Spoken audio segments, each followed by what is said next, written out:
už vedne hviezdy hasnú, začína sa nedeľa. Každý svoju prácu má, hľadne starosti priveľa. Ležití ženy neveselo kráčajú, aby majstra pripravili do robovému konvoju. Zomrel v piatok na Golgote, než slávnostný začal. Narýchlo ho z kríža sňali, uložili do skalu. A keď oni chce sobotu, nesmie nikto pracovať, iba teraz majú času, aby ušli pochovať. Cesta dlhá a preťažká. To by človek chcel. Keď rok tmavý, spečetený. Tejto cesty smutnici. Aj náš život, ten sa mnoho tejto ceste podobá.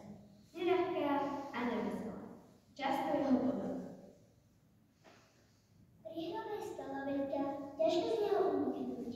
Mocný chlap sa rozpočil a bol skúšal, čo len hnúť.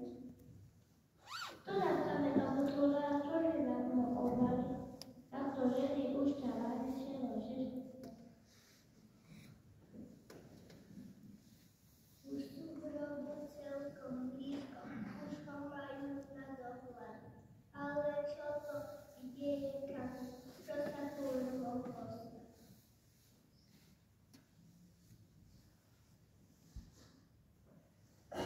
Smelo sa obzerajú. Kuhrom sa priblížia.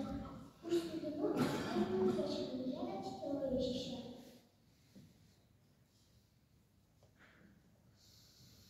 Odrazu ti prehovorí, hľadáte snáď Ježiša? Nie to stále. Iba slova tieto správy potišia. Bežte rýchlo, odradte to doma ľuďom v okolí, aby všetci zákonení videli v pokoji. S radosťou ich trefí v duše, bežia ženy z hrobu von, čo ich viacej tešiť môže, ako zvesť, že žije on. Majster, ktorý všetkých ľudí od temnoty zachránil, ak mu svoje srdce dajú, ak mu budú oddať. Radosť veľká, potešenie ukončujú cestu tu, ktorá taká smutná bola, ktorá vedla do Golgoty. Tam je Ježiš Nazaretský, vytúžený cieľom je končia všetky žiaľ, smutky začínajú zapadať.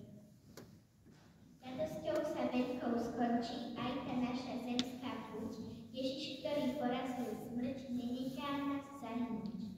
Každého, kto v neho verí, volá k sebe do neba, tak poď sem, Ježiš chystá miestečko aj pre teba.